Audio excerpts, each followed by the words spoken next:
เวลาที่เราเข้าเล่นอินเทอร์เน็ตบ่ได้เมื่อเราเข้าไซต์ Google Chrome มันก็จะมีเกมให้เล่น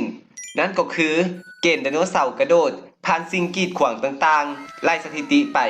แล้วถ้าเราอยากเล่นโดยบ่ต้องตัดเน็ตหรือไผที่เข้าโคมแล้วซอกบอลลีดบ่เป็นเราสามารถเฮ็ดได้บ่คำตอบคือมีเฮ็ดตามนี้ได้เลย A few minutes later. เข้า Google Chrome ปกติหลังจากนั้นให้พิมพ์ตามนี้กด Enter ก็จะมาหน้าลิ้นเกมไดโนเสาร์นี้แล้ววิธีลิ้นก็กด Space Bar ปกติสามารถปรับขยายให้มันใหญ่ขึ้นบอดซูมบอดนี้เลย